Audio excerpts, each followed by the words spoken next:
सुन बूहे माई बढ़ाई तिन बचन, हमरो माना कहल हमरो माना ये हो। सुन बूहे माई बढ़ाई तिन कहल, हमरो माना बचन हमरो माना ये हो। हे मैया को खिया में अपने जन्माऊ तू त दुनिया ही देखब हो। हे मैया को खिया में अपने जन्माऊ तू त दुनिया ही देखब हो। सुना मोरी बेटी दुलारी त कोखिया न जनमा तू कोखिया न जनमाय हो। सुन मोरी बेटी दुलारी तू कोखिया न जनमा तू कोखिया न जनमाय हो। ए बेटी दुनिया है बहुत विचित्र, या दुनिया डवावन हो। हे बेटी दुनिया है बहुत विचित्र, या दुनिया डवावन हो। नहीं तुहरा नाई हर है बेटी ते नाही तुहरा सासुर हो। नहीं तुहरा नाई हर है बेटी ते नाही तुहरा सासुर हो। हे बेटी नाही तुहरी हाई मयरिया यो नाही सासु माई हो। हे बेटी नाही तुहरी हाई मयरिया ते नाही सासु माई हो। तुहरी जिनगिया ठेली ठेला ते नाही सही जाई हो। तुहरी जिनगिया होई है ठेली ठेला नाही सही जाई हो। हे बेटी कवने नागरिया डर बुडेरावाय हो। हे बेटी कवने नागरिया डर बुडेरावाय हो।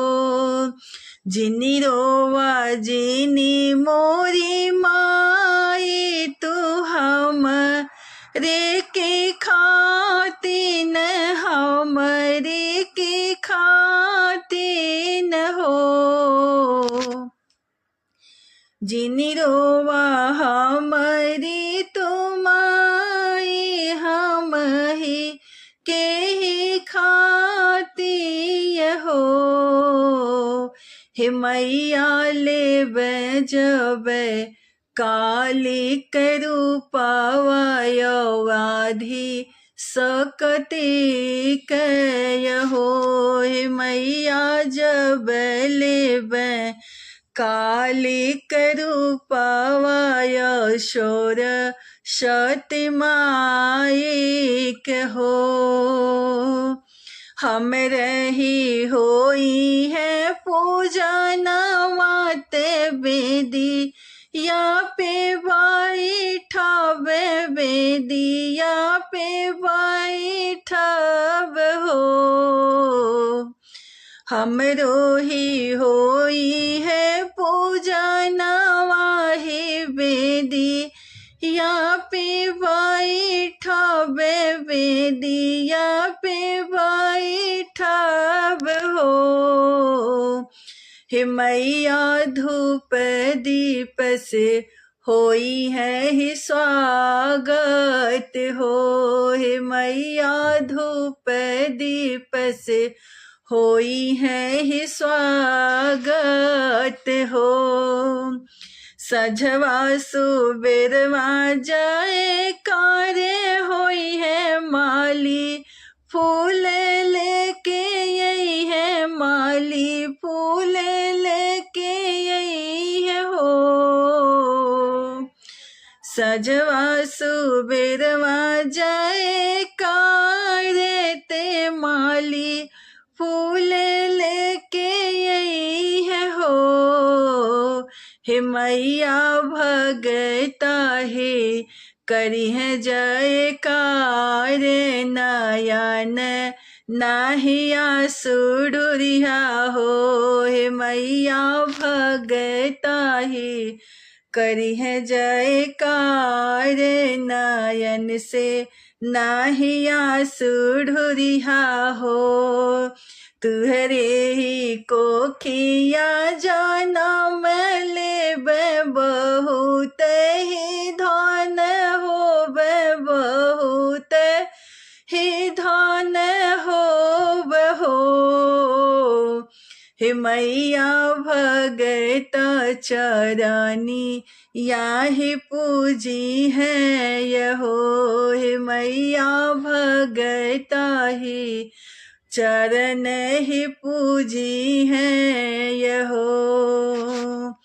तू ही हमारी माई से माई ते तू ही हमारी माई यहो। तू ही हमारी माई से माई ते हम ही कहाई भगता पुकारी हो।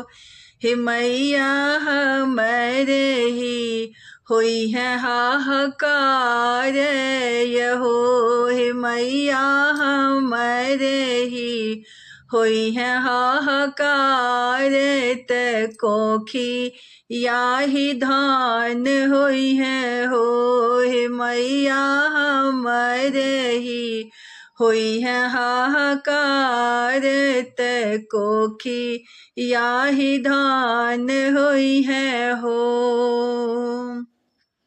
हमारी यूट्यूब फैमिली आप सभी को गोड़ छू के गोड़ लगा था। या आप सब जरूर सपोर्ट करब और बहुत मेहनत से ये गीत हमने बनाई हूँ। और जितनी हमारी प्यारी प्यारी दीदी हैं सभी से यही रिक्वेस्ट है कि आप लोग हमारा सपोर्ट करिएगा, वीडियो को लाइक करिएगा, शेयर करिएगा और एक गीत का आनंद उठाइएगा क्योंकि बहुत मेहनत से ये गीत हमने बनाई हूँ।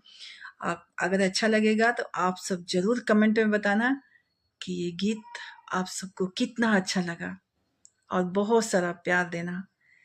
तो बाय बाय मेरी प्यारी दीदी।